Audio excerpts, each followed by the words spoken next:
When we look at the communities that have been attacked by wildfires, we generally note that some houses have been spared and others are completely destroyed.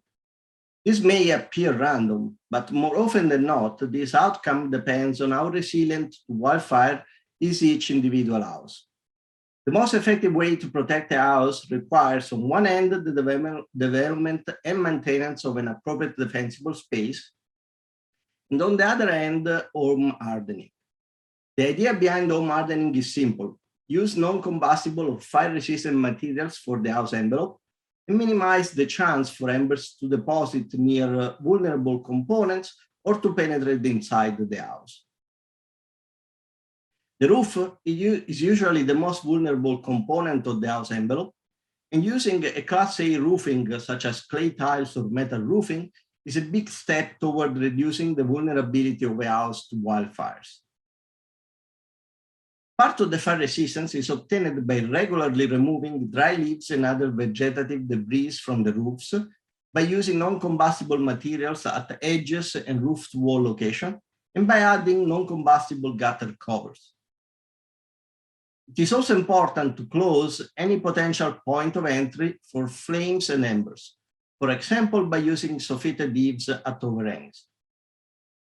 Since vents provide the most likely entry points for embers, it is crucial to use non-combustible and corrosion-resistant small screen covers, preferably with the 1/16-inch mesh. Once the vulnerability of roof and vents is minimized, the next step is to protect the siding of a house, preferably using non-combustible siding, such as stucco, or at least using non-combustible materials in the roofed wall and wall to foundation areas, and providing a fire-resistant layer for the rest of the side. Windows are also vulnerable components, as once the framing deforms or the glass breaks, embers and flames can penetrate inside the house. Multi-pane windows with tempered glass and non-combustible screens will highly reduce the vulnerability of windows to wildfires. Many other components are also important, for example, decks, garages, chimneys, and fences. For additional information, homeowners are referred to Chapter 7A of the California Building Code and to the retrofit guides made available for free on the CAL FIRE website. These recommendations are focused on making a house ignition resistant. However, to make a house truly fire resistant, we need to use non-combustible materials for the entire house, not only for its envelope.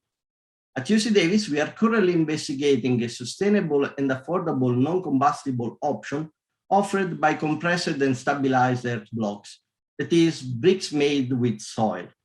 In this video, you can compare the different performance of the wood typically used for house constructions and of our earth blocks when exposed to direct flame at high temperatures.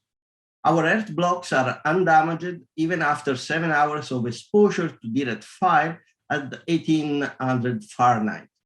We are now focusing on making this construction technology cost competitive so that it can become available for everybody who wants to build a fireproof house.